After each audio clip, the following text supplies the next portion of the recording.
Hello, friends, and welcome to Hocus Focus, Mystical Topics for Spiritual Explorers. I'm Megan Rounds, spiritual connector, healer, energist, and founder of Mystical Mashup. Welcome to today's show, where we have guest Wendy Cooper here to talk about flower power.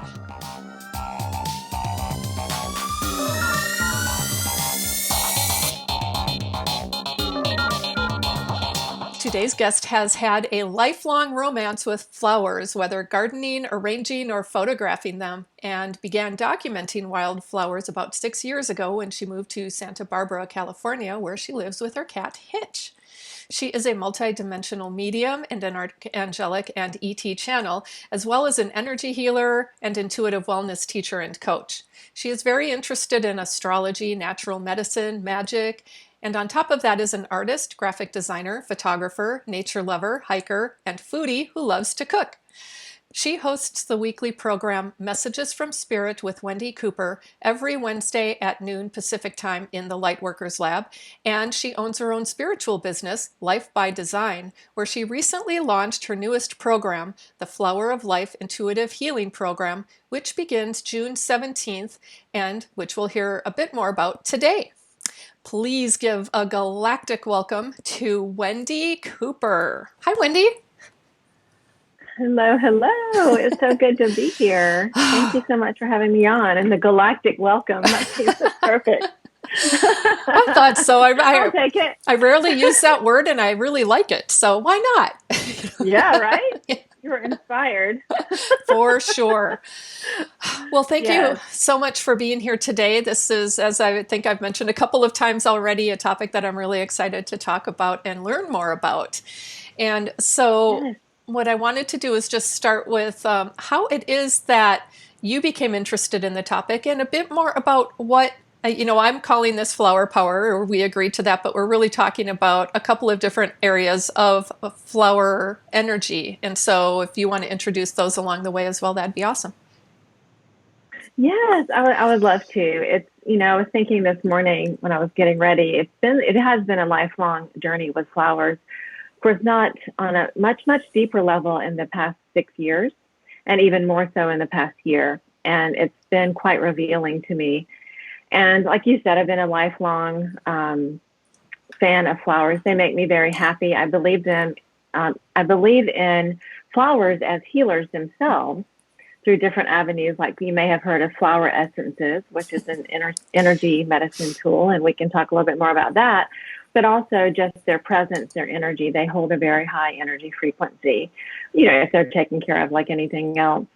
But I also have been, since I have been documenting the wildflowers in South Carolina County. South Carolina, wow, that was it's like there's a South Carolina County in California. I know, right? In Santa Barbara County here in California, I've been documenting the wildflowers because they are really prevalent and I'm just so in love with them.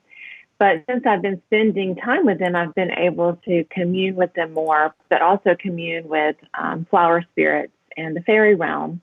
And that is where my journey has taken me up until this point. Like I said, I've always photographed them with my macro lens because I'm fascinated with the detail of a flower. And when you come upon wildflowers, a lot of them are they're like a ½ inch in diameter. And if you get up really close, like with a macro lens, which can give you this really up close, enlarged version of a flower, it's absolutely another world and it's beautiful. And so this program came out of when I first started channeling and studying mediumship, which happened at the same time, interestingly enough, about 6 years ago. When I would give readings for people, my readings were very steered toward the wellness end, and I would hear the name of a flower. And I was studying flower essences and herbal medicine formally. I've always studied it, my entire life because I'm very attached to that world of herbal medicine and flower essences and energy medicine in general. But I was hearing whenever I would give a person a reading, they would give me the name of a flower. And I would say, well, I would ask, is this a flower essence? Is this an essential oil? And then sometimes it was one or both or either, either or both. And then I started realizing in my Life by Design coaching program, in one of the sessions I was channeling, I saw the person's archetype as a flower. And I started seeing everyone's archetype as a flower in a very unique archetype. And that was providing information for me and the client about, because it was channeled, about how they shine their light in the world in this 3D reality. And so it's very much multidimensional. And I started getting more and more connected on a spiritual level with Gaia and with flowers. Well, I always have been, but really forming it into a healing program within the past year, when I started really connecting on the sacred geometry and learning more about sacred geometry. I've always been attracted to that anyway, being a graphic designer. But then it went even deeper, and I was studying The Flower of Life by Jumbalo Melchizedek, which I'm sure you may have heard of that book. And basically, I learned from that the flower of life is basically the basis of everything, of all creation. And the embryo at the third stage of division represents a flower. And out of that embryo comes the heart. So it's really symbolic to me with healing of the divine feminine. And it's very much a beautiful way. And when you work with this realm, it's very much this feeling of the lightness of being. And so I developed this program because all of this was coming together because, I see the chakras. And can you hear the airplane going above? But I see the chakras as flowers. Yeah, sorry. No, I see the chakras as flowers, and they are flower symbols. If you look at the Hindu symbols for the chakras, they are flowers, basically the lotus. Mm-hmm. So I'm picking up on this, clairvoyantly, seeing the chakras, and I do my chakra healing with flower meditations and visualizations. And whenever I feel the need for healing, I meditate on the image of a lotus. And it really does, it lifts my entire spirit up. And I think as an empath, we really can, when we feel the pain of others and that sort of thing, we really need, and everybody needs it, of course, but I know as being empath, I really needed this lightness of being. We really need, or I especially need, speaking for myself, this lightness of being. And with clients I've worked with who are empaths, they really are attracted to the fairy realm. And I really think it's that attraction to being grounded in Gaia that we need so much, being grounded in our bodies, which is so essential. And so this program, the Flower of Life program, that's an 8-week program that starts in June, kind of came together with all of this, the flower archetypes, the sacred geometry of the flower, and all of this, and developed a healing program for healers. So I had the clairvoyant empath in mind when I created it, or empaths who want to develop their clairvoyance, because we have such a powerful tool in being an empath in this healing realm. And I went for years being a very, instead not even knowing I was an empath. And, when I was in nature or drawn back to flowers, and I would arrange flowers all the time, even professionally. And it was my joy. And gardening was my joy. And then I moved out to California to be more, because I'm an avid hiker, and they have so many trails around here. That is specifically why I moved here, because I wanted to move my work outdoors. Because this connection with Gaia. And just a little extension of the flower is just a representation of that groundedness, but also being connected with the cosmos. And flowers are like earth stars. As above, so below. So it's got a very cosmic connection as well, which also is included, that information is included in the program as well. So that was a little bit of a very brief synopsis of how I developed this program, and everything that's come for many, many, many years into this program. So very excited. Well, I am so fascinated by the idea of a flower archetype, and I love how that came to you. That you started to naturally see it. It doesn't sound like that was something that was intentional. Like, if I'm talking to this person, what kind of flower would they, would represent them? And so, right. Wow, that is just fascinating. I can I see. had this idea because I do see like people's light and I see them as flowers, but then it didn't come really into the archetypes. Mm, I didn't kind of put that together until it was channeled in that coaching session I did. And it gave this person, it expanded our information. It kind of took a 2D image that you see clairvoyantly, but made it multidimensional even more because it just kept telling me the color of the petals, was oh telling me yeah. how this person, really expressed themselves in this lifetime. And I loved it. I was like, thank you. It was so in alignment with my joy. Oh yeah. Well, And see so it now just I kind of sprung out of me. It grew out of me. literally. Yeah, that's so Yeah, awesome. literally. I mean, what you've talked about resonates in terms, well, in all kinds of ways, but one of them is that it brings forth. I've been thinking a lot about when I was a kid, I spent almost all of my time outdoors. And I do think it was by choice, although it was prompted by my parents saying, leave, because in those days that's what they did. It was like, don't come back Right. until, lunch or dinner or whatever, but stay out of the house. Right. Um, Me and too. and I wandered a lot, and that's a part of my nature. And I didn't know that at the time, but I would always go to parks, or I'd go near water.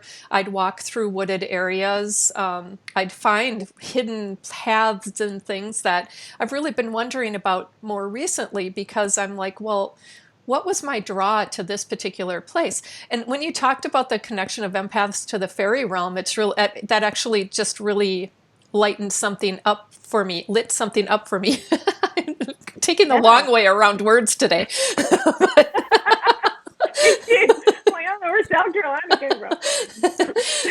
But I told you yesterday when we talked briefly about my fascination with the fairy realm, and that I'm reconnecting with that, but for a long time I wasn't. And it's in part because I'm starting to reconnect to my body, to reconnect to being in the physical realm in a way that I really hadn't for a good part of my life. And now it's really come around full circle and makes sense to me. But the thing that doesn't work for my life is gardening. We have plants all over the place, and I can do little potted plants, but as far as the big thing of gardening, too daunting for me. I always feel like I mean, it's almost like maybe one day everybody else in my family gardens except for me. All of my grandparents have gardened, my parents, my sisters, not me. I'm just Right. like, When I look at it, Megan, intellectually, though, like gardening as an intellectual thing, I get really overwhelmed. And I've learned a lot about organic gardening, but usually I just get some really good organic soil and I go out there and I just start planting and I do it intuitively. mm, And I've just always been given wherever I've moved because I'm a wanderer too. Actually, Wendy means the wanderer. So I've wandered around quite a bit. And every time, Spirit has given me a place with a small garden plot because that's like my therapy. That is our earth grounding therapy is. And yeah. I've been getting a lot of this information is when we physically do things with our hands, it's so healing anyway, whatever it is, whether it's kneading dough or knitting or, it's this meditative thing that we can do to kind of get outside of ourselves a little bit and really, really connect on a deeper energetic level that, you can reach there in meditation, but really, earthing and gardening and all these things with your hands really help as well. And I remember making biscuits with my grandmother, and it was so healing because we're just sitting there working with our hands and that communing. And it's like, you don't even have to say anything. Yeah. So, I love to cook with my daughter as well. We don't do it all that often, but we make cookies and some easier things, but it's fun. That's when we really connect in a different way than we do any other time, because we're maybe doing yeah, a shared task, but also just the joy of creating something that then we get to enjoy again. right. And I can Exactly. see that Exactly. connection with flowers as well and gardening. It makes sense. I think where we live now, the gardens were already there, and maintaining somebody else's vision has been challenging for me. At some point, we'll Oh, change yeah, it, for sure. but I just haven't done that yet. It probably won't happen this year either. But I wanted to ask, I showed the pictures of, the different photographs and the things that you've Oh, yeah. documented, and I also showed the quote that you had mentioned, but I did not show the one with the flower geometry, and I was wondering if you would be able or willing to talk a little bit more about that, and I will show that right now. I just think it's such a cool If I, connection. yeah, it was interesting how it all came together and how I was drawn to different things just out of really, you know, how you're drawn to things. Like I've always been drawn to sacred geometry. And because now clairvoyantly, I can actually see the grid, the energy grid around us and the patterns. So underneath everything, there it is. So yes, I just have a picture of the flower of life there. I guess it's, if you're looking at it, it's on the left. And then on the right-hand side, and the flower of life is this image of 19 concentric circles drawn in a different way, and it goes on forever to infinity. And within that flower of life are the blueprint of all, is the blueprint of all creation. But moving into the human, if you take that is sure. the egg of life, like you can barely see the print. On the right, that is the third stage of the embryonic split after it splits 3 times. And it is of a flower. And of course, we know out of the embryo, the first organ to be developed is the heart. And so that tells you how important the heart is because it's the first organ to be developed. And the brain is an extension of that. It's like a servant. We always need to be, you know, directed from our heart space. And believe me, you know, I still get to the point where it's like, oh, I'm still in my head. You know, we're so conditioned. And we hear this so much, but this Flower of Life program gives visualizations that connect to our heart. Now, we're so connected. Flowers have always been used for healing, but whether you send them to someone in the hospital or you bring them because you love someone, you know, flowers have always been an expression. And this program just goes a lot deeper as to why. You know, they are this epitome and expression of beauty of God and fragrance. It's like all of your senses are activated.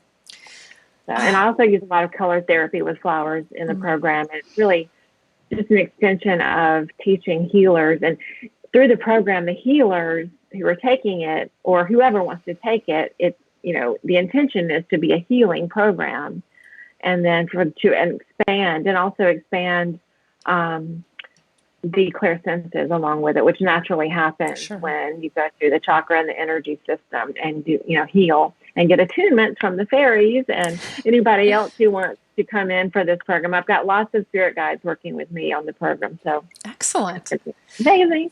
Well, so would you be able, you know, my initial thought was, what kind of flower am I? But we did not prepare for that, and I'm not going to put you on the spot for that. But well, I knew you were going to ask me that. Oh, good.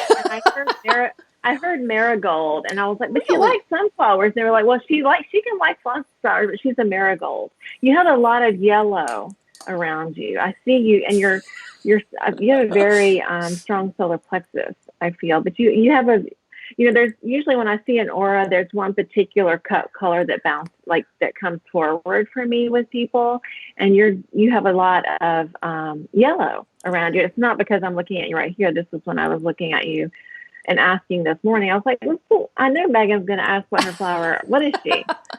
There, I heard marigold, and it feels really good in my heart. Well, I do love marigolds, so now I have to actually find some because I love them when I see them, but I don't have any around me. I laugh when you say yellow because my room that I spend most of my time in is yellow. Not this office, but other areas, and you know the sunflowers have yellow in them as well. And any aura picture I've ever taken, you know, like Kirlian photography. Has a big cloud of yellow. That? Oh yeah, a couple of times, and both times there's a lot of yellow. Yeah. There's other colors, but it's almost like the yellow masks it. And so some have suggested that I'm protecting the healing capabilities that I have and things like that. And maybe I am because that's kind of how I always have been. But it's awesome thank you for sharing that because I was like, oh, I wonder if she would be able to answer that on the spot. Oh, yeah, of course. Awesome. Well, so I was also curious about, you know, two things. One question that popped up when you were talking before was, does a person's flower archetype change? Does it evolve with them or in some way? If they're like coming to you and they're not particularly healthy, are they one flower and then they, you know, move into another one, or is it really just their essence? And I don't mean to minimize essence. I think that's a pretty big thing. Right. No, I think it can. They're saying it's unless the person completely, goes off their intended path, then you have this archetype, this expression that is in your essence. It's like almost in your DNA. They're telling me now. I'm just kind of getting some channeling information on this. Because I haven't been asked that question. It's an excellent question. But they say it can be dimmed. It can be Like dimmed, wilt? just like if you don't take care of a flower or a garden and you're not taking care of yourself, it can definitely be dimmed. But the archetype itself is a means of telling you something about the expression that you're wanting to experience in this lifetime. Excellent. And how you kind of radiate your light. And in the channeling I did, for a few of my clients, it really did tell. It's channeled, so I can't remember exactly every detail, but like this one person had white petals, had a yellow center and white petals. And he's a very gentle soul, and he expresses this beautifully, and throughout his solar plexus, this divine white light, because he is a counselor, spiritual counselor with this huge heart, and he's pure of heart, and he's been called Lionheart, and it really just radiates from him, those colors. But it was very interesting because it's very subtle. He's very subtle in his expression, and that pure white was just, and I said, you do this subtly. You're not like extravagant. You do it very subtly, and you work on this nice, peaceful, it was a hum. Like he hums like that it's a frequency that he's holding. This is what it is. It's a frequency that he's holding that's peace. Nice. And he's peaceful. Like I know him. He's very peaceful. And people get around him and they're like, oh, you have such great energy. I feel so at peace. And it's so interesting how it tied all together. When you discover or learn somebody's archetype, then do you talk about a certain way to foster that through essential oils or other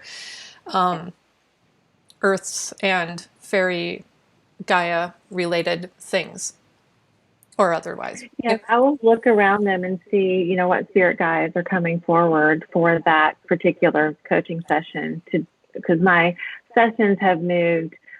They're channels a lot, so it kind of varies. But yes, there are spirit guides who come forward for whatever they're doing. I also give them tools. I channel a flower. I love flower essences. The power of flower essences are amazing for just a subtle, beautiful energy healing.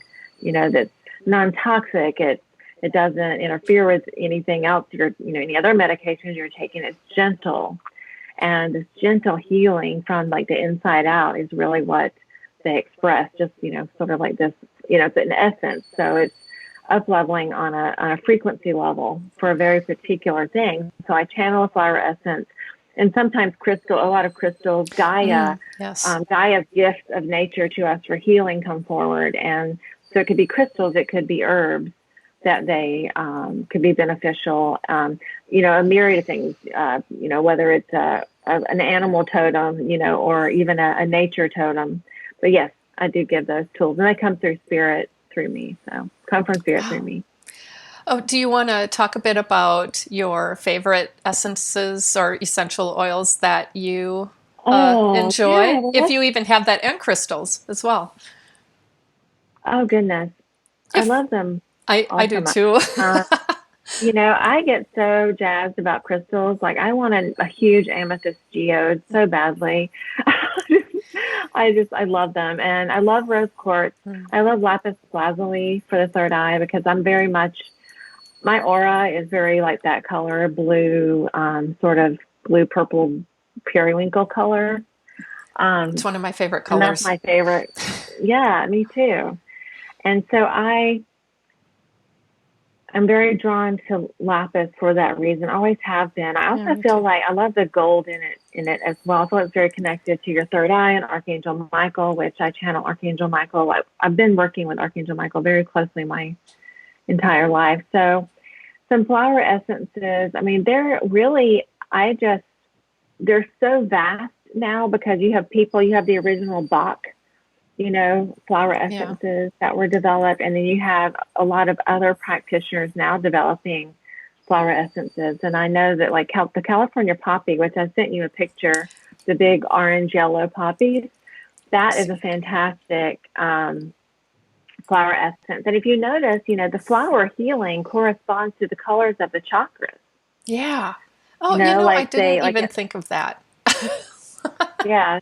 And part of my, part of what happened, I can look at a flower and it will tell me what it is helpful for, whether it's physical, mental, or emotional. So you can actually, and I teach this in this class, when you do this, you can actually, it's almost like flower scrying, but you're really, really just looking at the flower. And if you start communing with the flower spirit, you can hear what it's good for. And even in its geometry, it will tell you, its shape will tell you what it's good for as well, whether it's physical or a chakra or, on an energetic level. So they work multidimensionally, just like all, natural healing does, works multidimensionally. And, it works on the fundamental basis of energy, which is what we're all made of. Yeah. Well, I just love it. I love the idea of the flowers representing different chakras. I hadn't thought about it that way, but it makes perfect sense. And so then I wonder if I gravitate towards certain flowers of a particular color at a given time, if that's representing maybe an area that could benefit opening up a bit or some type of cleansing, or if it's just because I, dig lilacs. No, I think it's both what you're attracted to and what you represent in your aura, and also what a healing that you could benefit from. Because I know that I'm really attracted to, if you'll see that flower above there, that purple blue flower, that is one of, that's one of the color spectrum that I'm really attracted to. But I also have been brought towards a lot of yellow flowers because I've been working a lot with this program, and it's really who I am and what is meant to come through me in alignment. So I've been drawn to a lot of flowers from my solar plexus and my identity, really kind of manifesting this through me. And so I'm seeing a lot of yellow, beautiful yellow wildflowers. And some of my favorite are these little bitty wildflowers that are like this big. And I took a picture of one of the ones I sent you. Is those little yellow flowers. And Megan, those flowers are that big. I was using a macro lens and on the ground looking at them. Are these the ones with the sky in the background?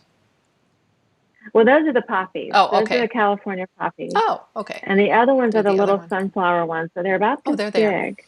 And I was just so enamored, and they were really they activate my solar plexus. I can feel them when I look at them. And you can feel, if you look at a flower, you will feel the essence or the energy in a particular part of your body, if not throughout your entire body. But sometimes I will especially sunflowers. I mean, I feel that in my solar plexus. And so when you look at a flower and really create cords to nature or create cords to flowers, like you're communing with the flower spirit, you're not just looking at it and admiring it, but you're actually engaging with it. This is when that deep healing can happen, because it's happening on a frequency level. It's like an activation. Sure. Is how they're showing it and how I experience it. But it's multifaceted, and there are several parts to, learning this, because in the program I'll go through how to make your own flower essences or buy them or pick them, how to work with flower essences, how to work with the flower archetypes, it's going to be healing through each of the chakras within each of the layer of the aura. Because of the 7 colors of the rainbow and rainbow activations and working with fairies and teaching. I'll go out in the field and be among the flowers and be talking during the classes live sometimes, taking it out to nature with the flowers and letting them commune right there live with the wildflower patch that I'm looking at. So it's been coming out for so long, and it's finally here. And a lot of it will be channeled, of course, but I do have the basic things that we are going to cover, definitely. Well, and it just sounds, I like how the interrelatedness of the different things. So like the essences, the colors, the even the crystals, which, I think can amplify and expand that connection. But it's all color therapy, like color frequency therapy. Crystals are different colors, and we use those different colors. Like we use citrine for our solar plexus, or rose quartz, for the high heart, or, lapis for the third eye. So it's very color based as well, this program. Well, I love that you also then introduce how to make your own essences. I was going to ask if you did that because, as somebody who, a self-professed foodie, but also somebody who likes to cook, it's like, well, making your own essential oils kind of makes sense, as well as other things with Yes, herbs I and would love stuff. to do that. Well, flower essences are a much simpler, I would say, process. And I have done that. I'm actually working on a new garden here because I just moved. And I've got my first flowers, one of which is Cosmos. Oh, I'm going to do a batch of a limited edition of each flower that I do, just as a real small startup. And then, but I love essential oils. I am working with doTERRA now, learning a lot through a mentor with doTERRA, and that's my love as well. And when you talk about herbs, like I don't know if I told you this one time. I had my great I think grandmother's herbal recipes from like the 1800s. She was a Cherokee. She was Cherokee Indian, and so she married, like, Dr. David Wade came over from England. She was a chief's daughter, and I've got this. We have a history book on this side of the family, and she married Dr. David Wade, and her name was Charity, and I actually channel her. But in the history book, in our history book, we have the herbal recipes. He was a physician. She taught him herbal medicine. Really? In the history book is what this says. And I have that. And I'm really connected with this grandmother. I think she's like 3 or 4, I can't remember generations, like 4 generations back. But I've always been connected to that tradition, native and indigenous healing. And it's really coming through her. And I met her once in a shamanic journey. But so that's the herbal connection. I've always been connected to herbal medicine. It's actually helped heal me of several things. So, well, that's always nice to have as well. That. Yeah, and I channel the information. Like, I do it for myself. Like, I was having some issues with IBS a couple of years ago, and I channeled in what herb will help me, and I heard licorice. And lo and behold, I looked up licorice, and it's all about protecting the intestinal wall. So, it just kind of comes. And I think I've done this in a previous lifetime. That is so, I have not known it, but intuitively been guided to licorice on occasion as well. Oh, wow. Yeah. What I used to do, and I haven't done it so much recently, at some point I got into mixing different herbs. I was making basically an herbal tea, no actual tea leaves though. And a friend of mine's husband had passed, and I was inspired to make her a blend that felt like him. And she still has some of it. It was several years ago, but she had sent me something not long ago about how she was sitting there relaxing to that tea. It's like, well, I didn't write down a recipe or anything of it. I called it Intuity. Or like, Megan, you're onto something there. I'll have to do it more. Well, I think that it's really cool in the sense that I think we can all create our own. Because if we're listening, and I've made other blends and things. I've had my family smell them. That's as far as they'll go. They're kind of afraid of me. I would just love to have a million teas. And I love the ones that have flowers in them. Oh, yeah. Well, and I thought it would be really fun to have people gather we can't do it right now, of course, but like get together and have a party around it where we have all of these different herbs and spices and things, and just grab what resonates and create our own thing. Because to me, when we're creating that and then we're drinking it, I think we are, whether we are doing it intentionally or not, soothing some aspect of our soul, of our physical bodies, or both. And definitely.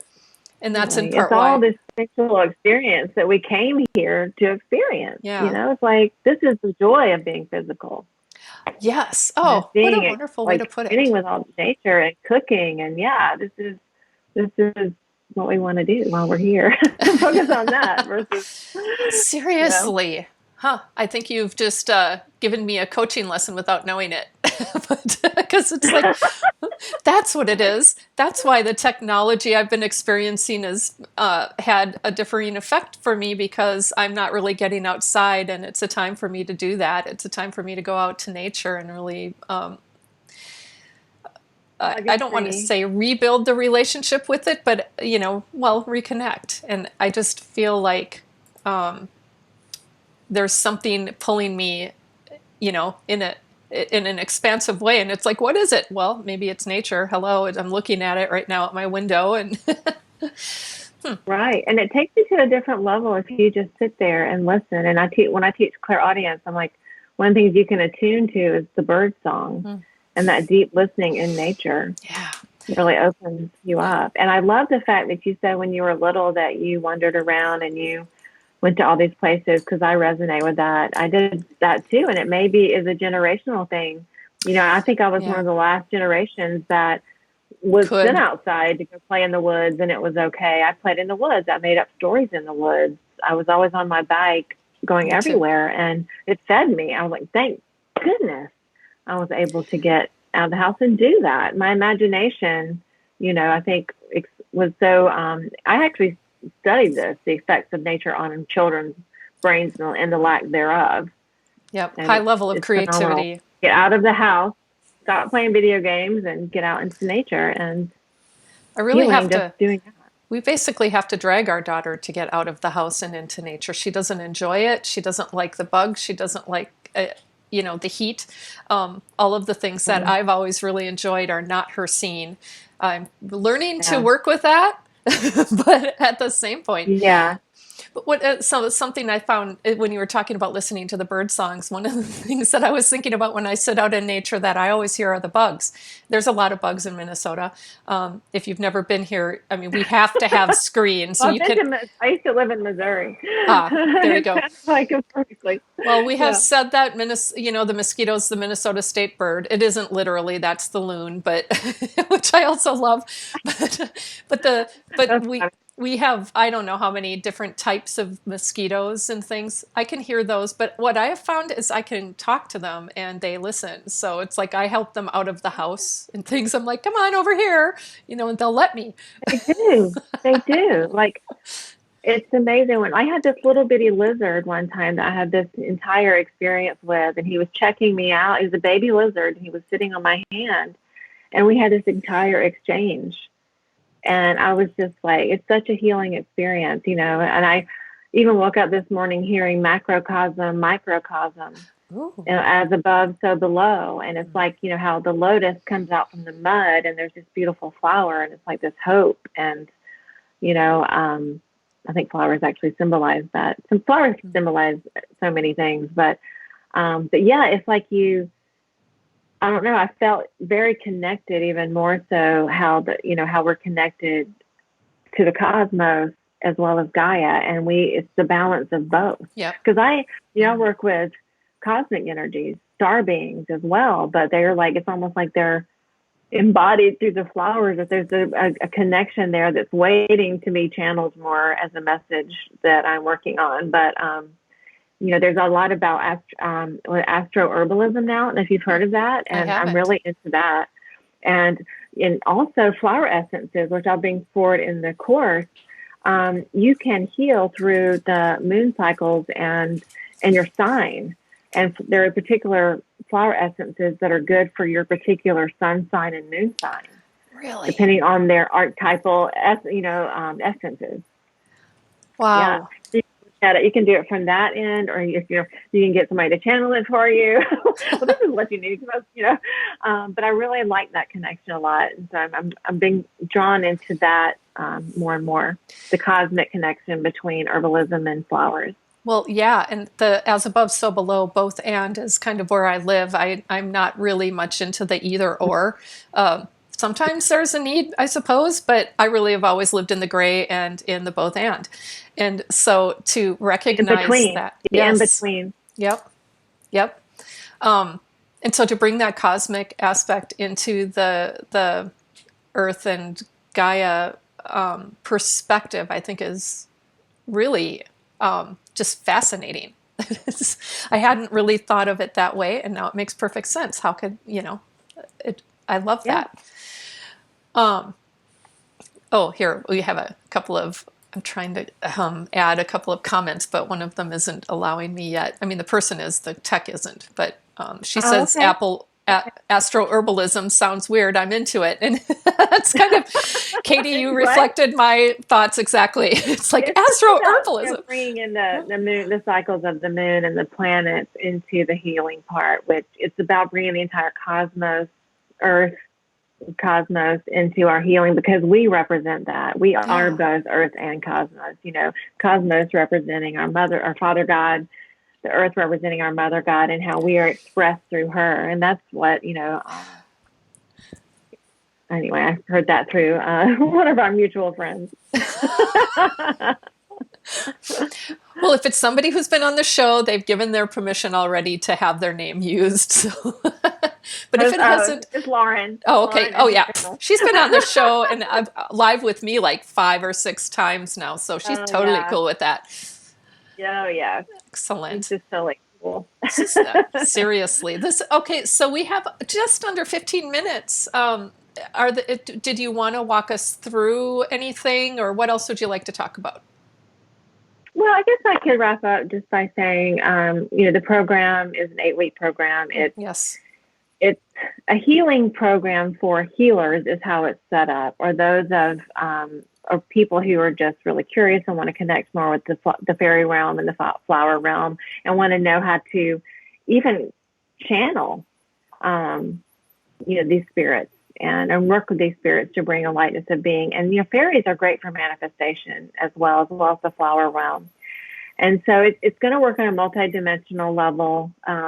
When people do this work, I go into, with the meditations, deep chakra work, deep chakra flower work that really helps empaths and healers to be totally in their body and in their own essence, in their God essence, before they, go out and, offer this to others. But it's really about deep chakra healing, taking a deep seat in our own bodies, our own flower, if it were, and knowing the importance of grounding to Gaia to healing. Because sometimes what happens is, if when empaths they're not deeply rooted in their bodies, and this can be learned from childhood, because I know I did it.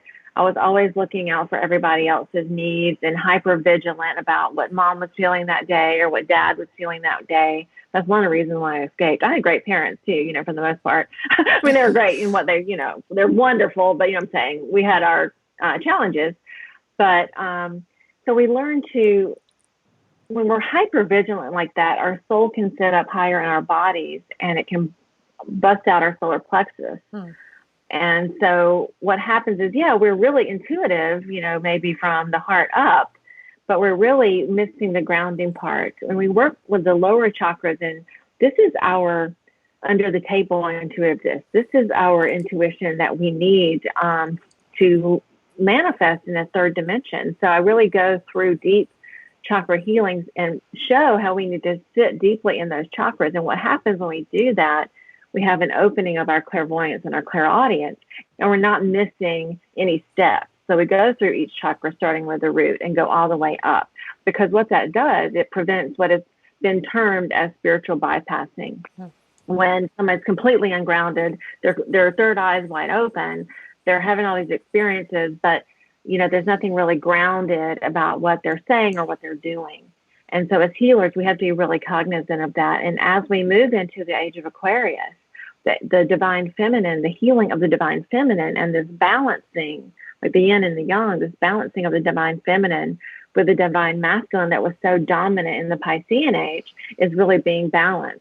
And seeing this flower as a symbol, as this archetype of this time period, is also working on that level too, of this call to light workers and this big awakening that we're having on a cosmic level, global level. But the need for us to ground into Gaia with this flower archetype, with our own roots, is so essential right now. And this is how this is all inspired, along with everything else.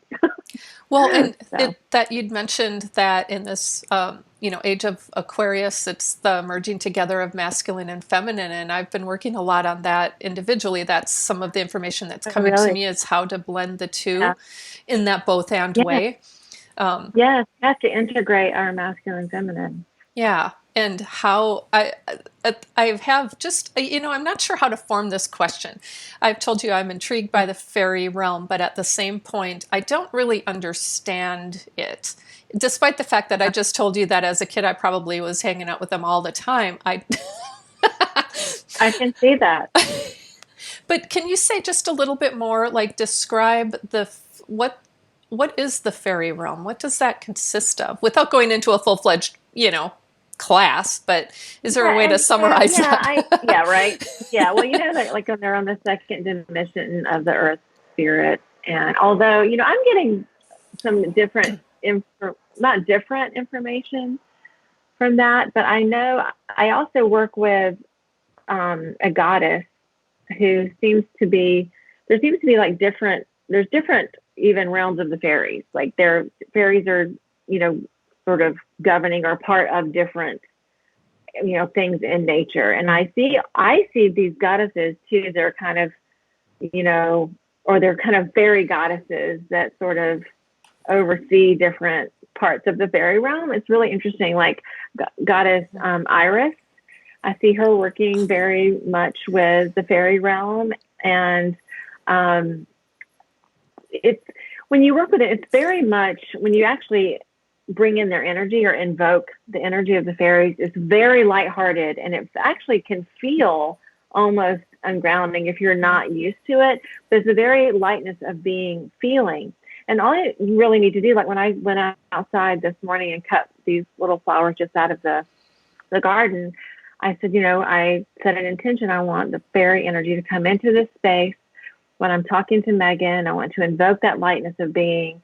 And I did. And I kind of started dancing, a little bit before, I did have some psychedelic furs, Love My Way on. But, that was the kind of, and I just felt this love of life. I just felt this renewal. I felt like everything's going to be okay. We just need to experience the beauty that is here and appreciate it, because appreciating it is part of the acknowledging of the beauty. That communion is dual healing for Mother Gaia and ourselves. Our mother, I see Mother Gaia as our mother. She's nurturing. And we're really being called to bring the empathy back into the world and commune with Gaia, our mother, and not be so in our heads all the time. It's absolutely imperative that we get out of our heads and stop creating this thought form energy that comes out into the collective conscious that we all like the boogeyman or whatever. So agree with that. I mean, the whole, this takes us in a different direction, so I won't say a whole lot about it, but ultimately my belief, there's a couple of things I've been working on. One about, we've had such a high level of emphasis on masculine energy through millennia that is a part of what has to shift in order to find balance with masculine and feminine. It's not doing away with the masculine, it's incorporating the feminine in a harmonic and balanced way. Exactly. And that what has to shift globally, societally, as well as personally in order for that to happen is one of the places I like to go, and I just allow myself to go, into my ether world. I don't know if sometimes I channel that information, and sometimes I'm not sure if that's actually what it is or not. But you're exactly right, because, I was just going to say to that empath, because we are so on that feminine end of the empath, I had to learn to integrate my masculine, and I've been learning to develop the masculine side, taking care of myself and, developing my full self, no matter what anybody else is telling me to do. Yeah. So it's definitely, the masculine is definitely needed. Oh, and same here. I think I started out with a lot of masculine energy, self-professed tomboy and always hanging out in trees. and yeah, me too. And my dad at my wedding said, toasted to the son he, never had, but he meant me because he has 3 daughters and I was the closest to being a son to him, I guess, in many ways. Awesome. I followed him into the Navy. Prissy tomboy. My mom was like, "You're such a prissy tomboy." I'm like, "That's perfect." Yeah, that kind of does incorporate both then, I suppose. Yeah. But then I went into a high level of feminine energy, in, I don't even know how old I was. Actually, around my 30s, I think I just went way late 30s, early 40s even. And then more recently, I'm noticing how it's important to bring those together. But one of the questions I keep asking myself is when I try to work in masculine energy, the things that I've learned and seen and know about how, like the role of the masculine in parenting, let's say, and sometimes that comes out in ways that I feel are counterproductive. What's a different way to do it that honors both masculine and feminine? And I wish I had answers to that because I so don't. But Right. it's like that. Very interesting. I love that, though. Well, that's a great topic. I'll love it more when I do have some idea around what the answers are. Not that I expect But it, yeah, the answer of is course. this, 42, but I do. Right. I think that it's important to start questioning those things because the masculine energy we've seen isn't necessarily the best of masculine energy. Sometimes it is, sometimes it isn't. And I think the same is true for feminine energy, that sometimes there's the best that we've seen, and then there are things that maybe we don't want to continue from a feminine energy perspective. I can't say exactly what those things are, but I figure since I see them so easily in masculine energy, there must be the one for feminine. But communicating, like open communication, about everything, even the deep stuff. Well, and I think that goes with the emotion piece too. I spoke with somebody yesterday, and I think I channeled, this was an interview, I think I channeled, because I don't exactly remember what I said, but it had to do with emotions, because they're talking about people who are, who can experience trauma, as a frontline worker, especially working in healthcare and other, places where there are people who have experienced firsthand trauma. So they experience, to some extent, secondhand trauma. And one of the things I really wanted I emphasized was, we don't talk about the emotional impact all that much. It's an elephant in the room. It needs to come out.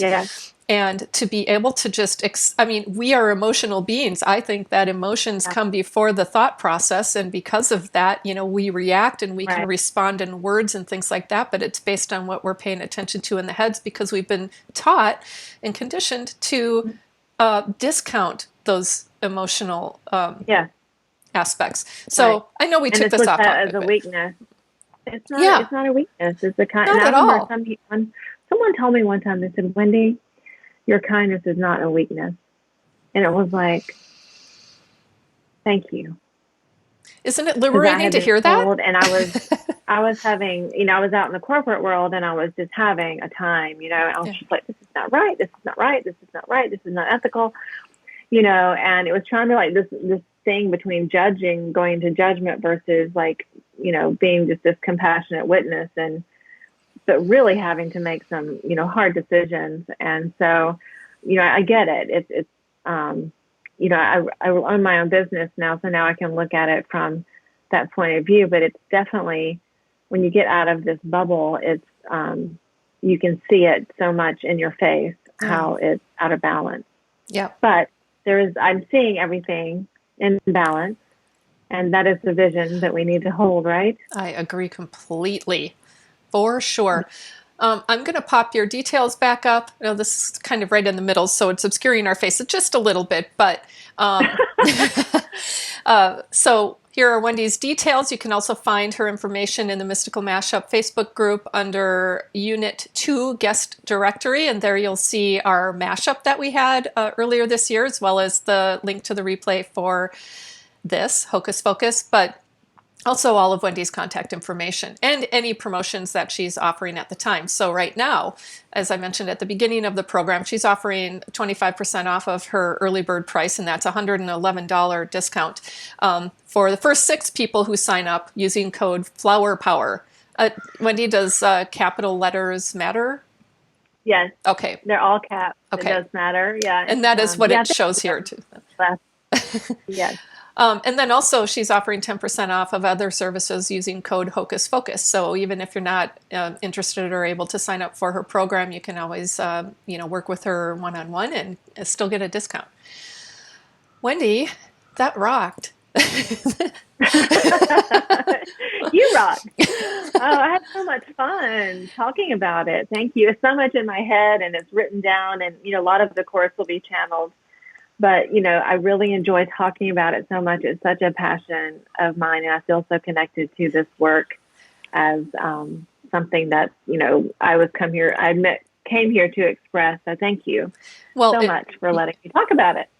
It's definitely my pleasure, and your joy and love for this topic really shows. So I'm sure I'll have you on again to talk about either this or some other topic, but I really appreciate your taking the time, and I wish you the best of luck in your program. It sounds fascinating. Yeah, it just sounds amazing. So I think it starts on June 17th. So anybody interested, make sure you sign up before then.